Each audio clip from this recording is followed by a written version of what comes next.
O Irã acredita que seria extremamente inteligente negociar enquanto prepara seus mísseis, porque os iranianos têm quase certeza de que os israelenses vão mirar e assassinar um líder no Irã sempre que tiverem oportunidade. O discurso belicista de Benjamin Netanyahu ajudou o eixo da resistência a não perder apoio, porque ele disse algo como: "Vou destruir os xiitas agora, e depois vou destruir os sunitas, começando pela Turquia e pelo Catar." Com isso, ele deu motivos suficientes para a Turquia pressionar seu aliado na Síria, para garantir que o Hezbollah não seja derrotado.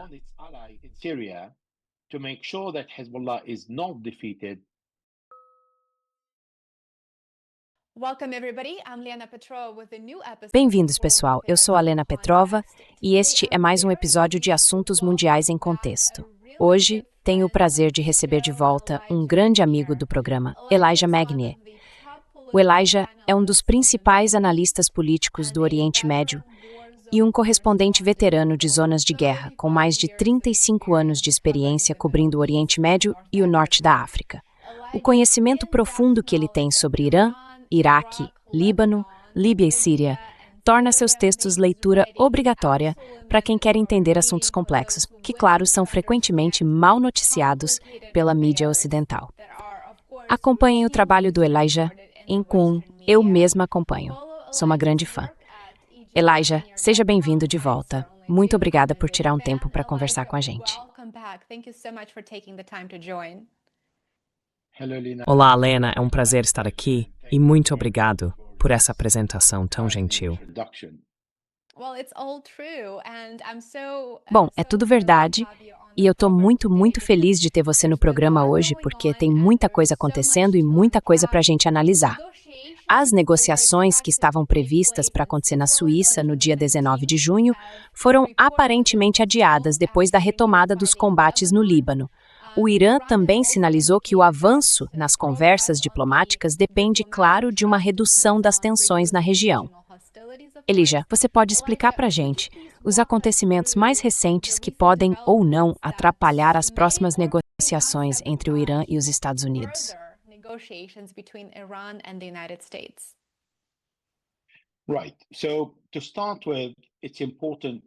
Certo. Então, para começar, é importante destacar que essas negociações entre os Estados Unidos e o Irã, que podem levar a uma paz duradoura, podem, porque ainda faltam muitos detalhes e há conversas que foram adiadas, acabam favorecendo o presidente Donald Trump e, claro, os interesses dos Estados Unidos da América. Por outro lado, elas não interessam ao primeiro-ministro israelense Benjamin Netanyahu, porque ele precisa da guerra para continuar tentando alcançar algo que não conseguiu em Gaza, por exemplo. E não é porque ele não destruiu, mas do ponto de vista militar, a gente não mede o tamanho da destruição, quantas casas, hospitais ou escolas foram destruídos, ou se cidades inteiras foram arrasadas.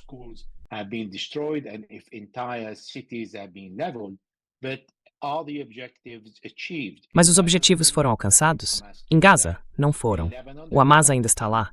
No Líbano, também não serão. O Hezbollah continua lutando até hoje, até às 4 da tarde, horário local, quando foi estabelecido mais um cessar-fogo, o 5º. E no Irã, certamente não foram alcançados, porque o Irã está impondo suas próprias condições.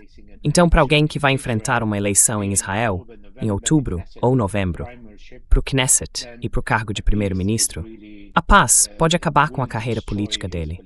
Esse é o grande dilema. Os americanos deixaram isso muito claro.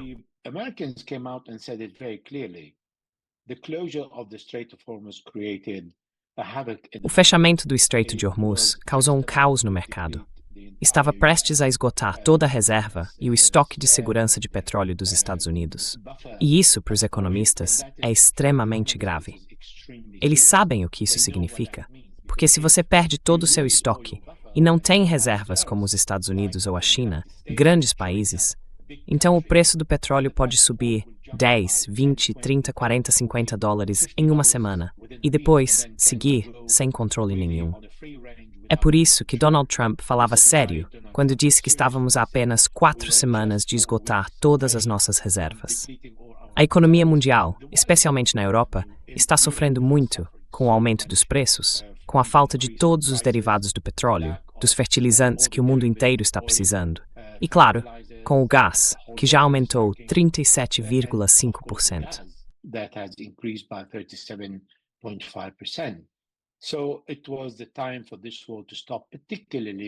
Então, já era hora dessa guerra acabar, especialmente quando ela já não era mais possível, nem necessária, nem útil, e não estava alcançando objetivo nenhum. Então, o Donald Trump está certo. Mesmo que ele tenha lutado no caminho e mostrado alguma resistência, porque ele enfrentava resistência dentro de casa também. Agora, o que aconteceu foi que ele assinou. Ele assinou numa quinta-feira, não numa sexta.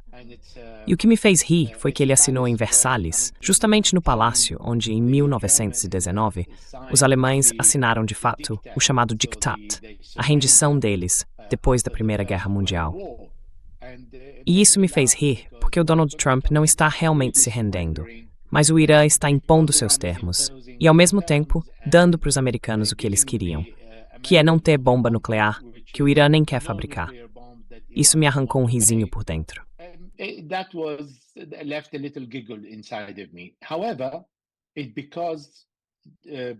Mas isso aconteceu porque Benjamin Netanyahu recebeu uma cópia do acordo, vazou o documento, e o Donald Trump começou a enfrentar críticas muito duras dentro dos Estados Unidos, especialmente do Congresso, principalmente dos republicanos, embora não todos, porque eles entendem que não há como conseguir nada nessa guerra.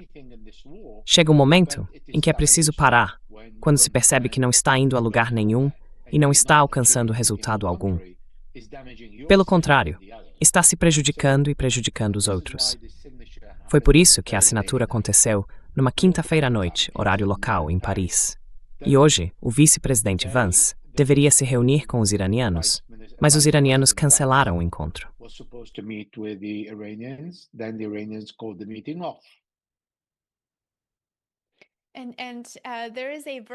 E tem uma versão que o Paquistão anunciou sobre o motivo de a reunião ter sido cancelada.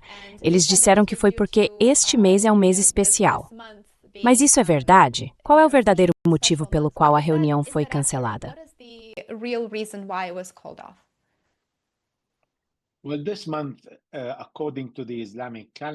Bom, este mês, de acordo com o calendário islâmico, se chama Muharram. É o mês em que os xiitas lamentam a morte do Imam Hussein, um dos 12 imames em que eles acreditam. Infelizmente para o primeiro-ministro, para quem conhece a data, o mês começou na terça-feira e não na sexta, ou seja, começou há vários dias. Por isso não foi convincente para quem acompanha o Oriente Médio, ou pelo menos sabe o que esse mês significa e quando ele começa. O anúncio foi feito já no primeiro dia. Então, na verdade, o que aconteceu foi que os israelenses tentaram avançar no sul do Líbano para ocupar mais território, porque Israel deixou claro, nós não fazemos parte do acordo. Mas isso não é verdade, porque no primeiro parágrafo está escrito que os americanos assinam em nome de seus aliados.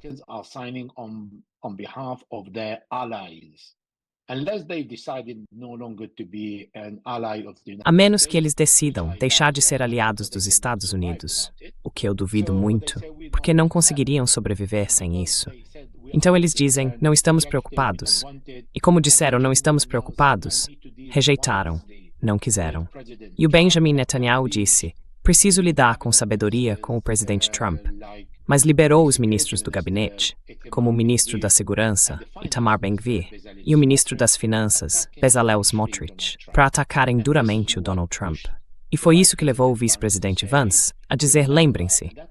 E foi uma ameaça séria. As pessoas não levaram assim, mas eu levei. Ele disse lembrem-se de que 2/3 dos nossos mísseis de interceptação, que defenderam vocês e foram posicionados em Israel e na Jordânia, são americanos, fabricados pelos americanos e pagos pelos americanos.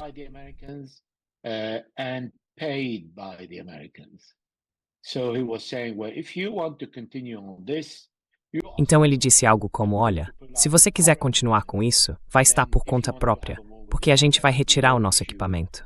E se quiser entrar numa guerra com o Irã, esse problema vai ser seu, não nosso.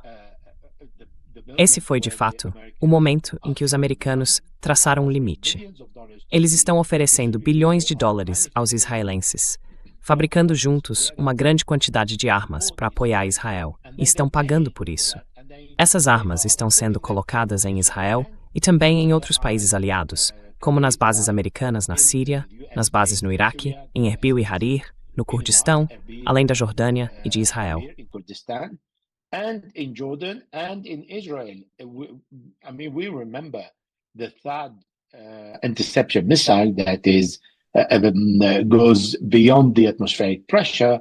The Americans put 2/3 of all their stock in Israel since the beginning of this war, not the 40 days, but even before that, before Israel went to war in June 2025, and they kept it there, and they are extremely expensive. So all these facilities, plus the intelligence services they offer, plus the interception missile by the F-16, F-35, plus the hunting down the drone that are coming from Iran and Yemen, plus 2,000 Delta forces that are in Tel Aviv offering their support with their ample experience in warfare in Iraq, in Afghanistan, in Syria, and deployed with the Israelis. They all in Tel Aviv. And then the Israelis are trying to create a bras de fer with the Americans. They're not up to it. They're not up to do that with the Iranians. Eles não estão dispostos a fazer isso com os iranianos. Quando, em junho de 2025, depois de 5 dias, segundo o que Donald Trump nos contou, eles estavam implorando por um cessar-fogo. Então, os americanos agiram bem ao lembrar o quanto eles estão se beneficiando dos Estados Unidos. E o que o ministro israelense de Assuntos da Diáspora disse foi: nós já conseguimos arrastar os americanos para dentro da nossa guerra. Isso foi publicado num jornal israelense nas últimas 24 horas. Então, é muito disso que os americanos estão oferecendo. E os israelenses estão dizendo: nós não queremos, não aceitamos o cessar-fogo, nem o acordo, e não vamos sair do Líbano. Aí eles tentaram avançar, o Hezbollah reagiu, e Israel disse que o Hezbollah está violando o cessar-fogo porque está atirando contra as forças israelenses que avançam no sul do Líbano.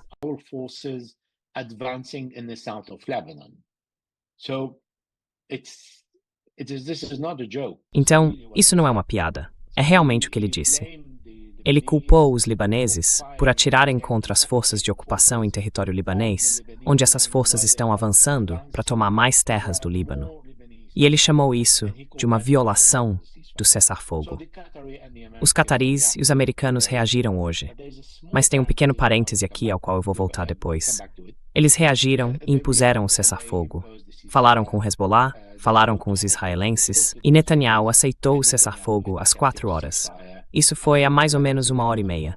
Então, na tarde de sexta-feira, ele aceitou parar por enquanto. Mas ele vai provocar o confronto de novo, porque isso não é vantajoso para ele. O que é importante notar é a reação americana. Donald Trump, quando acordou, a primeira coisa que disse foi: os iranianos cancelaram a reunião.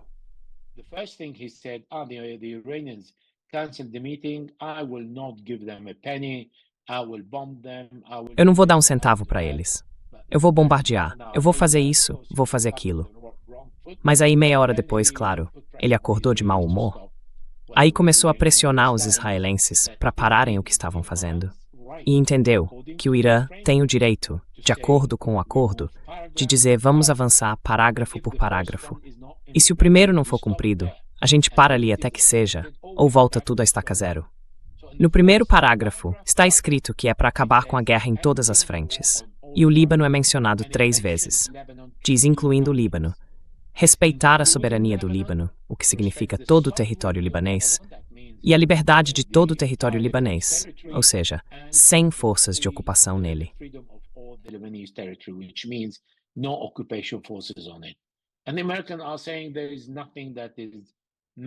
E os americanos estão dizendo que não há nada mencionando a retirada dos israelenses do território libanês. Como eles entendem a soberania do Líbano, eu realmente não sei. Então, foi por isso. Mas eu acho que, como os iranianos receberam do Donald Trump o que pediram, um cessar-fogo no Líbano, eles agora devem partir para a negociação, porque querem continuar. Eles querem começar a negociar, porque há muitas brechas, e o diabo mora nos detalhes. Grosso modo, os iranianos não querem ter uma bomba nuclear, mas também não vão abrir mão dos 60%, enquanto todos os pontos do parágrafo 14 não forem cumpridos.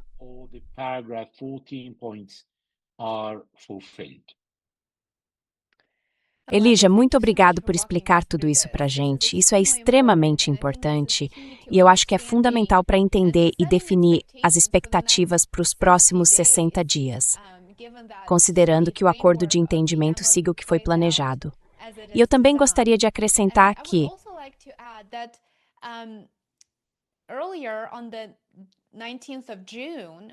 mais cedo, no dia 19 de junho, quando as forças israelenses começaram uma invasão terrestre na, se não me engano, região de Ali al-Tahrir, no sul do Líbano, pelo que eu li, elas lançaram ataques aéreos e as forças das FDI avançaram por terra. Foi o Hezbollah que reagiu. Mas o que chama atenção é que vimos um ministro do gabinete israelense tuitando, abre aspas, parece que qualquer forma de retaliação, qualquer forma de resistência é completamente inaceitável para o governo israelense.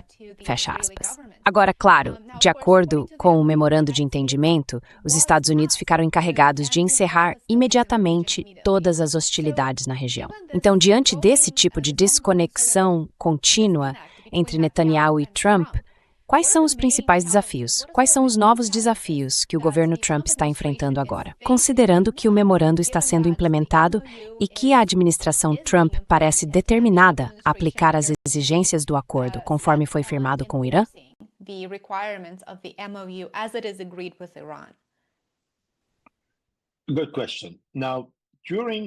Boa pergunta.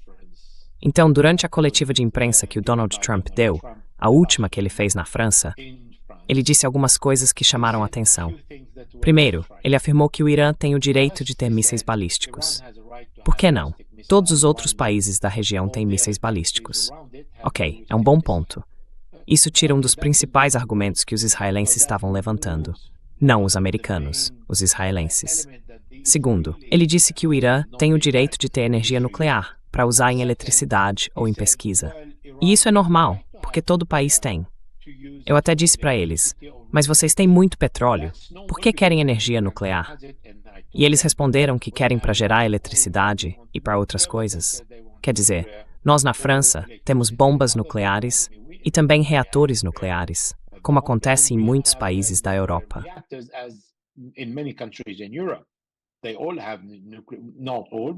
Nem todos, mas muitos países têm reatores nucleares. Mas se você pegar um país como a Dinamarca, por exemplo, ela funciona com energia renovável. E há um mês chegou a 100%. É isso que a Europa está tentando alcançar. Agora, países como o Irã são signatários do Tratado de Não Proliferação, o que significa que eles têm o direito de enriquecer urânio. Hoje, em qualquer nível. Os americanos ficam muito sensíveis com isso, porque o Benjamin Netanyahu vem dizendo, desde 1992, quando ainda estava no Knesset, que o Irã deveria ser bombardeado. E nos últimos 16 anos, ele insiste que o Irã não pode ter nenhuma instalação de armas nucleares. Os iranianos, por outro lado, dizem o seguinte: podemos reduzir o enriquecimento de 60% se isso for o que causa desconfiança, desde que todas as sanções sejam suspensas.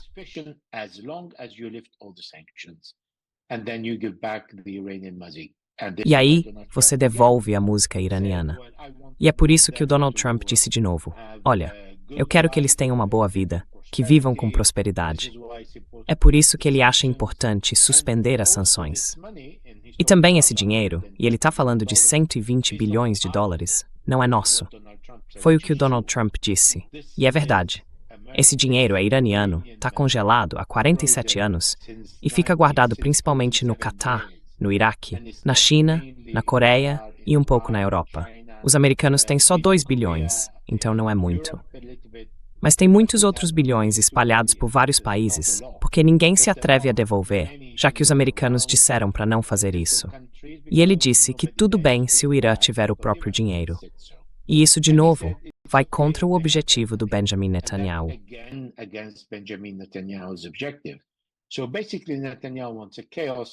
Basicamente, o Netanyahu quer o caos no Irã, um país pobre, com brigas internas, sem nenhum tipo de enriquecimento nuclear, sem mísseis com alcance maior que 300 quilômetros.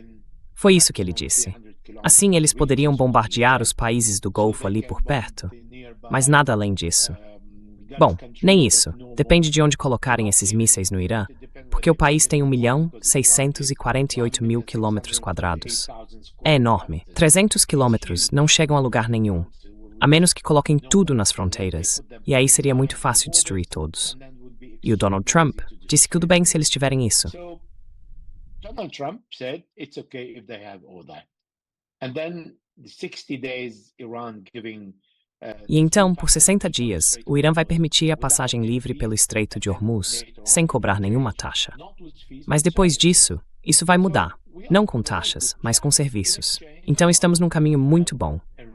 Em troca, o Irã não vai enriquecer urânio além de 3,67%, e até 20% apenas para pesquisa, enquanto a IAEA, os inspetores da ONU, estiverem lá com monitoramento diário, transparência e verificação. Esses são os dois pontos principais. As coisas estavam indo bem. Mas, de repente, o mesmo presidente que hoje falou nesses termos acorda e diz: não vou dar um centavo para eles, e vou bombardear até o fim.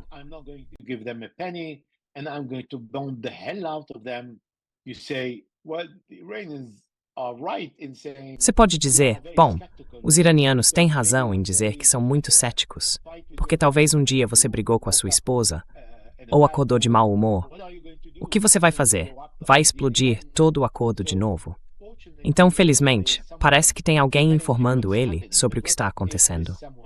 Mas e se essa pessoa estiver dizendo outra coisa?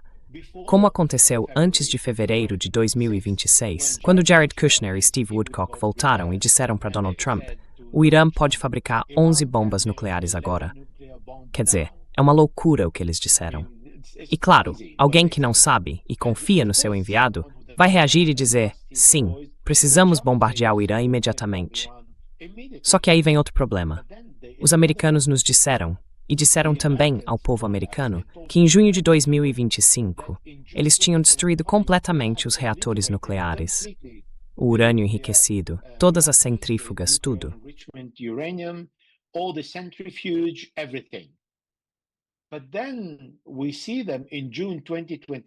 Mas aí a gente vê, em junho de 2026, eles negociando a entrega de urânio enriquecido. E amanhã vão falar sobre as centrífugas, porque são um elemento importante que o Donald Trump não conhece. Mas, na verdade, são as mais modernas. E é por causa delas que os iranianos conseguem produzir urânio enriquecido com uma porcentagem mais alta, muito mais rápido. Ele até gostaria de impor algum tipo de limitação nisso, mas ainda não sabe como, porque não tem condições de fazer isso. E também não gosta de entrar em detalhes sobre assuntos que ele não domina. Então o que ele está fazendo agora é criar um acordo, assinando um quadro geral, basicamente sobre o dossiê nuclear, o programa nuclear, e para reabrir o Estreito de Hormuz, que aliás já estava aberto antes da guerra. E aí você se pergunta, por que ele foi para a guerra? Por que gastou todo esse dinheiro?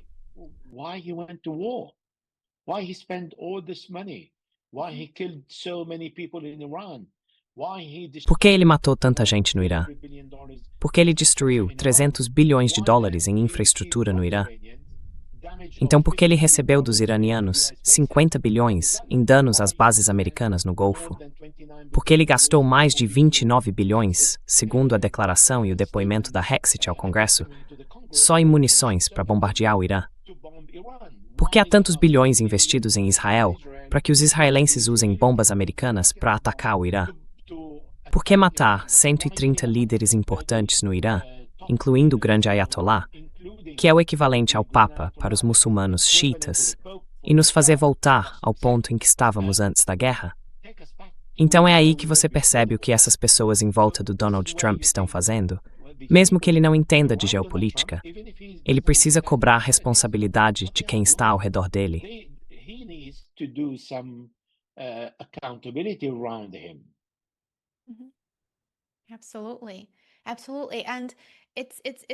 Com certeza. Com certeza. E é realmente interessante. A questão do Líbano, claro, é muito mal compreendida, na minha opinião, pela grande mídia aqui nos Estados Unidos e também por muitos analistas que tentam entender o que está criando tantos obstáculos no caminho para um acordo diplomático negociado para encerrar essa guerra. Agora, você escreveu um artigo muito interessante no seu site, e esse artigo é dedicado à questão de saber se o Líbano pode ou não ser separado do Irã. Você pode explicar para a gente os principais argumentos, Elijah? Would you walk us through the main arguments, Elijah? I'm going to make it a bit more simple. Vou simplificar um pouco. Primeiro, o Líbano faz fronteira com Israel. É por isso que ele é extremamente importante para os israelenses.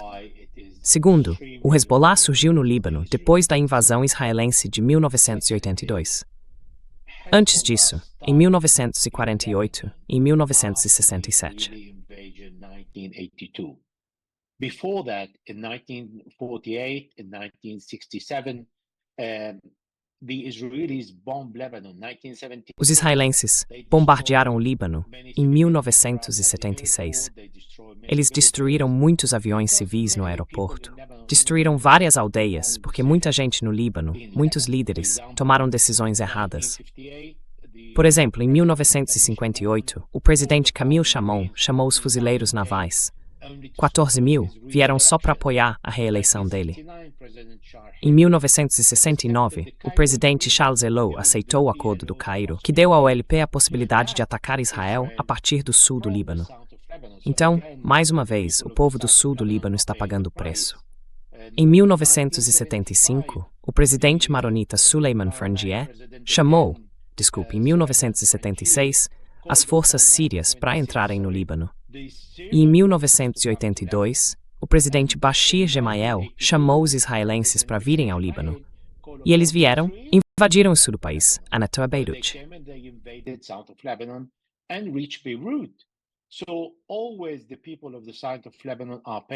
Então, mais uma vez, o povo do sul do Líbano é quem paga o preço das decisões do presidente e das pessoas no poder.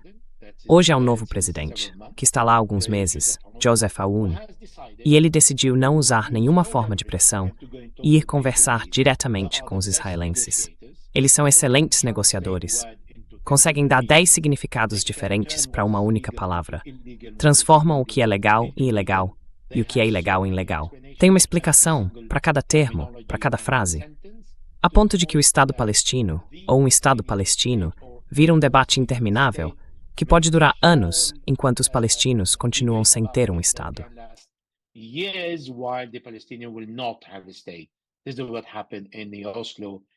Foi isso que aconteceu em Oslo, entre 1993 e 1995. E ele quer ir negociar com os israelenses com uma grande carta na manga, que foi dita pelo ministro das Relações Exteriores dele, o Rajev. Ele disse: a gente não tem nenhuma influência econômica sobre os israelenses, não tem influência militar, mas podemos ir até os americanos, chorar, e aí eles vão nos apoiar. Eu juro, foi isso que ele disse. Pode procurar no Google o ministro das Relações Exteriores dizendo que a gente chora para os americanos como forma de pressão sobre os israelenses, porque os americanos gostam da gente. Essa é a influência dele. E por que é que eu estou dizendo isso? Porque o Líbano decidiu considerar o Hezbollah libanês como fora da lei.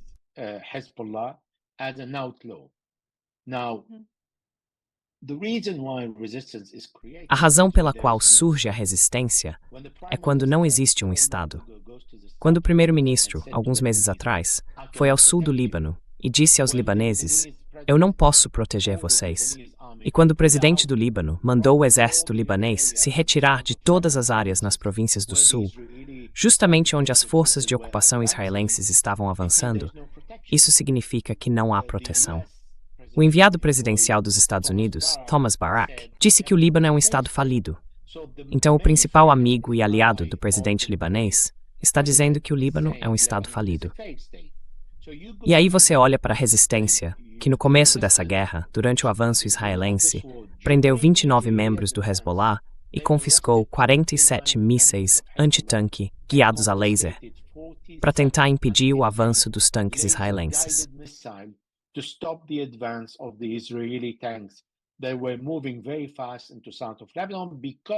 Eles estavam avançando muito rápido para o sul do Líbano, porque o presidente libanês tinha desarmado o Hezbollah em toda a região ao sul do rio Litani.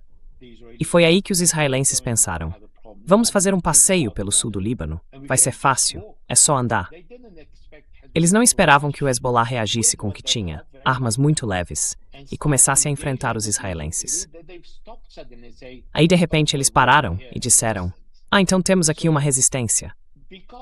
Por causa dessa disposição do presidente libanês de negociar com os israelenses sem ter nenhuma vantagem, Donald Trump acabou parecendo, de repente, muito mais esperto, nesse caso, do que o político mais astuto da história de Israel, que é Benjamin Netanyahu. In the history of Israel, that is Benjamin Netanyahu. I respect his intelligence highly. Eu respeito muito a inteligência dele, apesar de ele ser um genocida e um criminoso de guerra, segundo o Tribunal Penal Internacional. E ele disse a Benjamin Netanyahu: pare com a guerra e vá negociar com o presidente do Líbano. Dê a eles um cessar-fogo, em vez de deixar o Irã impor e forçar esse cessar-fogo, dizendo: nós apoiamos o Líbano e vamos dar ao Líbano o cessar-fogo que os israelenses rejeitaram, a proposta do presidente libanês. Eles rejeitaram. Quando Donald Trump disse: é muito melhor para você ir negociar com o presidente, que está disposto a prender a resistência, pará-los, desarmá-los, expulsá-los do sul do Líbano. Ele não pode defender o país contra você, mas pode agir internamente. E Benjamin Netanyahu disse não, por um motivo óbvio. And Benjamin Netanyahu said no, for an obvious reason. Any deal with Lebanon, like in Syria, means Qualquer acordo com o Líbano, assim como na Síria, significa guerra. Com a retirada das forças israelenses do Líbano e da Síria, onde os sírios não dispararam um único tiro contra os israelenses, que ocuparam parte do território sírio, as colinas de Golã Quneitra, eles circulam por Suaida e outras regiões no sul da Síria, destruindo todo o pessoal sírio. Mesmo assim, Netanyahu não quer negociar, porque isso significaria ter que se retirar do território ocupado. E quando Donald Trump, logo no começo, disse que Israel é um lugar muito pequeno, que precisa ser ampliado, e fez aquele gesto com a mão, um gesto bem típico, isso se encaixa perfeitamente no objetivo que Benjamin Netanyahu declarou, o da grande Israel.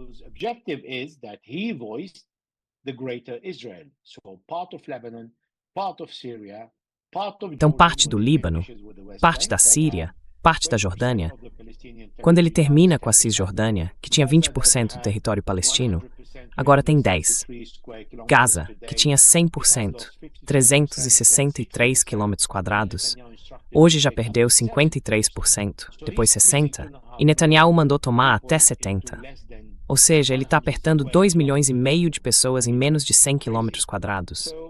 É uma loucura. E é por isso que Netanyahu não quer lidar com o Líbano. Ele prefere ir para a guerra, porque tem um governo e uma sociedade de belicistas a quem ele disse que o que não se consegue pela força militar, se consegue com mais força e mais destruição. Pois bem, esse mantra fracassou.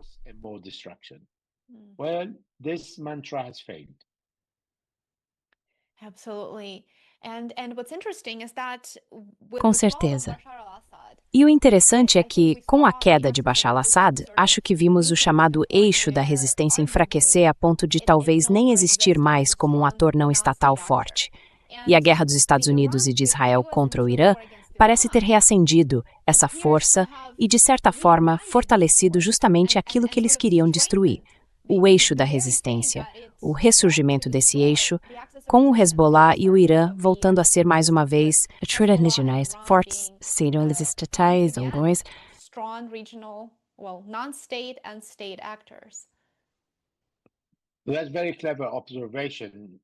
Essa é uma observação muito inteligente. Eu sei que muita gente na academia ainda não chegou a esse ponto de entender o que está acontecendo. Na verdade, o chamado eixo da resistência, até junho de 2025, existia mais como uma forma de dissuasão por meio da narrativa. Eles falavam sobre isso, diziam que existia, mas nunca tiveram um centro de comando e controle operado por todas essas forças. Então estamos falando do Líbano, da Síria, do Iêmen, do Iraque e do Irã. mas o que havia era solidariedade. Claro, eles se apoiavam. O Líbano foi ao Iraque lutar contra o Estado Islâmico. Foi à Síria, a pedido do governo sírio, para combater o Estado Islâmico e a Al-Qaeda.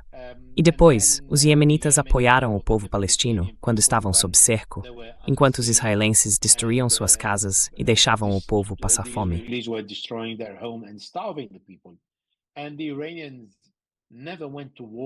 E os iranianos nunca entraram em guerra em nome de nenhum aliado, porque esse não é o papel do Irã.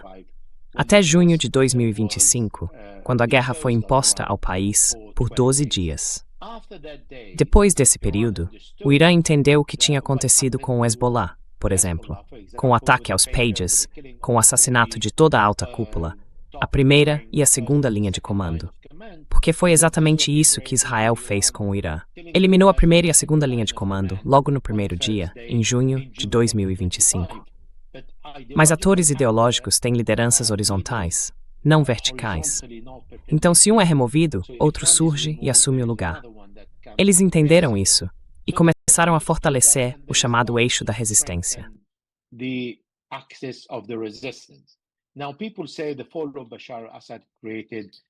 Agora, muita gente diz que a queda de Bashar al-Assad criou uma ruptura na linha de suprimentos. Isso é verdade. Mas, de novo, o belicismo de Benjamin Netanyahu acabou ajudando o eixo da resistência a não ficar sem apoio. Porque ele disse, vou destruir os xiitas agora e depois vou destruir os sunitas, começando pela Turquia e pelo Catar. Com isso, ele deu motivo suficiente para a Turquia pressionar seu aliado na Síria para garantir que o Hezbollah não fosse derrotado e que os israelenses ficassem ocupados com o Hezbollah. Assim, eles não dedicariam todo o esforço de guerra contra a Síria e depois contra a própria Turquia. Porque os israelenses podem simplesmente entrar na Síria e chegar a Damasco em menos de 24 horas. Não há resistência na Síria. A questão é, eles conseguiriam permanecer lá?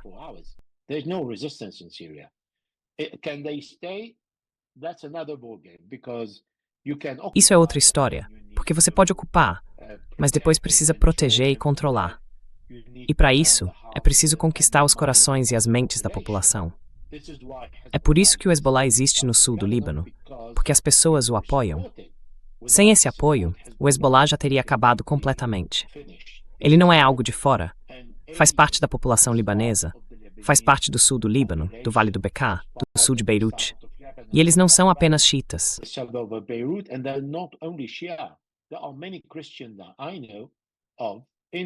Eu conheço muitos cristãos no Líbano que apoiam o Hezbollah, e eles são mais Hezbollah do que os próprios membros muçulmanos xiitas do grupo. E há drusos que também fazem isso. Há sunitas, então eles não estão sozinhos. Eles entendem a importância da resistência. Esse é o chamado eixo da resistência, como a gente ouve falar desde 2002, quando George W. Bush criou aquela narrativa do eixo do mal. E se não me engano, um jornal líbio falou sobre o eixo da resistência, que depois foi adotado pelo Irã e seus aliados. Mas na prática, isso não existia de fato. Por isso, no dia 7 de outubro, o Hamas agiu por conta própria e pediu que os outros o seguissem.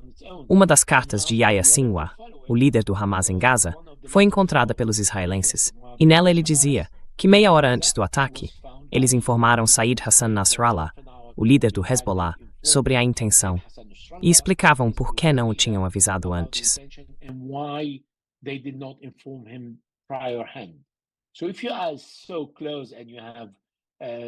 Então, se existe tanta proximidade e uma unidade tão forte como o eixo de um grande ataque como esse, você não avisa com meia hora de antecedência.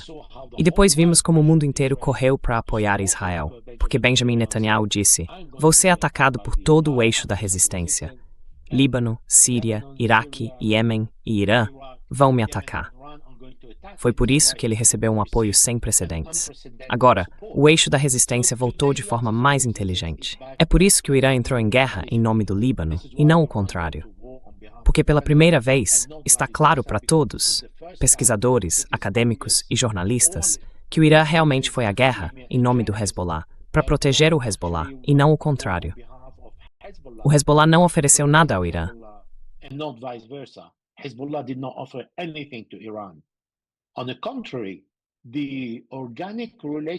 Pelo contrário, a relação orgânica e o vínculo ideológico colocam o Irã numa posição em que ele não vai permitir que seu aliado seja destruído pelos israelenses.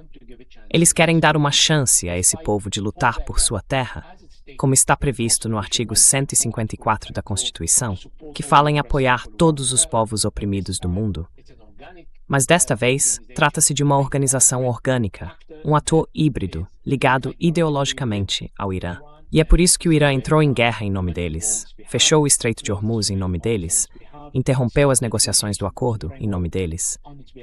E o mais importante, nos últimos 3 comunicados, na verdade, os únicos 3 comunicados, do grande Ayatollah Sayyid Mujtaba Khamenei, filho de Sayyid Ali Khamenei, que hoje é o líder do Irã, em todos eles ele fala sobre a resistência. E é aí que vemos o que os israelenses e os americanos fizeram com o Hezbollah. Injetaram sangue novo, tiraram alguém que governava o país com muita sabedoria, um homem de 86 anos, e colocaram outro de 47, mas com muito mais dedicação à resistência. Bom trabalho, Israel e Estados Unidos. Dedication to the resistance. Good job, Israel and America. Elijah, você comentou recentemente, em um dos seus artigos, um ponto bem interessante, que o Irã adotou essa nova doutrina de paz enquanto se prepara para a guerra. E ali você argumenta que o conflito recente acabou reforçando a percepção do Irã, de que a diplomacia sem dissuasão é vulnerável, simplesmente não funciona. Sem diplomacia, é extremamente cara. Ou seja, também não é uma solução eficaz. Então, esse modelo, como você explica, não substitui a prontidão militar, mas sim a estende para o campo político. Eu achei essa leitura muito sutil e diferenciada, algo que eu não tinha visto em nenhum outro lugar. Você pode explicar um pouco mais sobre isso? Could you elaborate on this, please? Iran and the Americans do not trust. O Irã e os americanos não confiam um no outro. Não existe absolutamente nenhuma confiança. Além disso, o presidente Donald Trump não é alguém cujo humor você possa prever. Ele age de acordo com o humor dele, com o que dizem para ele e com a forma como ele enxerga as coisas. E como eu disse na coletiva de imprensa, ele falou exatamente sobre os detalhes que o Irã queria ouvir. Mas 48 horas depois, ele diz algo completamente diferente e já está pronto para ir à guerra. O Irã acredita que é extremamente sensato negociar enquanto prepara seus mísseis, porque os iranianos têm quase certeza de que os israelenses vão tentar atacar e assassinar um líder no Irã sempre que tiverem a oportunidade, sob o argumento de direito à autodefesa.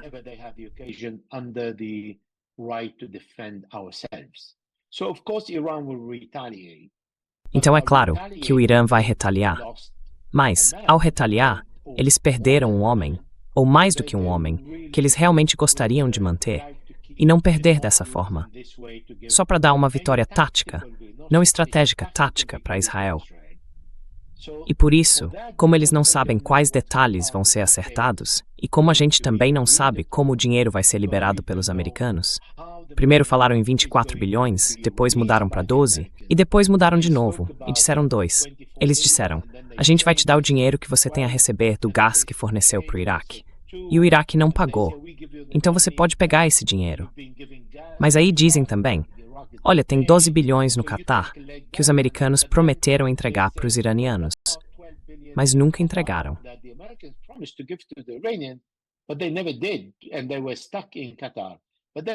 E eles ficaram presos no Catar.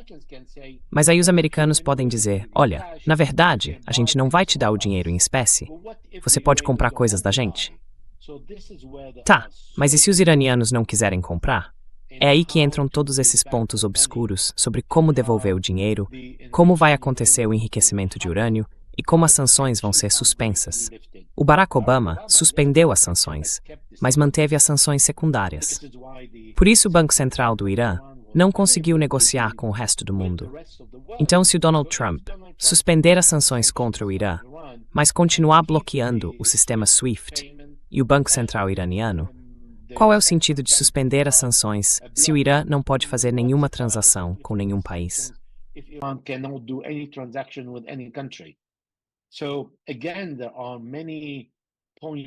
Então, mais uma vez, há muitos pontos que precisam ser destravados, e é preciso chegar a um acordo sobre eles. É É por isso que os 60 dias, como está previsto no acordo, não vão ser suficientes. Claro, os 14 pontos dizem que os dois lados precisam concordar em estender o prazo, e isso vai acontecer. Mas e se os americanos disserem, não quero mais conversar, ou paro por aqui? Aí não vai ser fácil para o Irã retomar a guerra.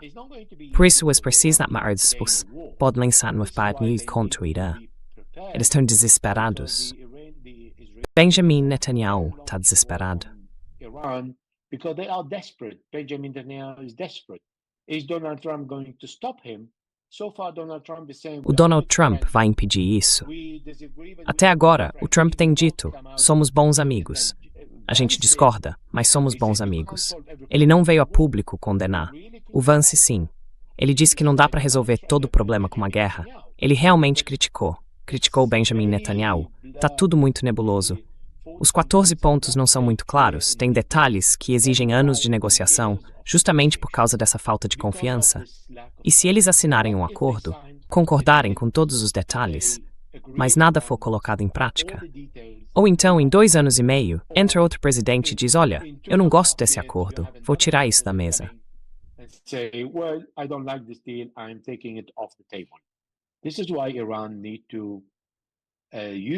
É por isso que o Irã precisa usar a diplomacia, mas continuar produzindo mísseis para se defender. Ele não pode ignorar a diplomacia depois de uma guerra, porque esse é o único caminho, depois de qualquer guerra, tentar a via diplomática. As pessoas não gostam de viver em estado de guerra, nem no Irã, nem em nenhum outro lugar. Eu já cobri mais de uma dúzia de guerras no campo. Durante a guerra, as pessoas não dizem muita coisa. Mas quando a guerra acaba, é extremamente difícil trazê-las de volta para aquela mesma situação. Elas ficam exasperadas, desesperadas, entram em depressão. Durante a guerra é diferente, principalmente quando é a primeira vez que passam por isso. Mesmo que dure anos, elas entram em modo de sobrevivência. Mas depois, quando você dá a elas um período de paz e de repente as leva de volta para a guerra, isso destrói as pessoas por dentro.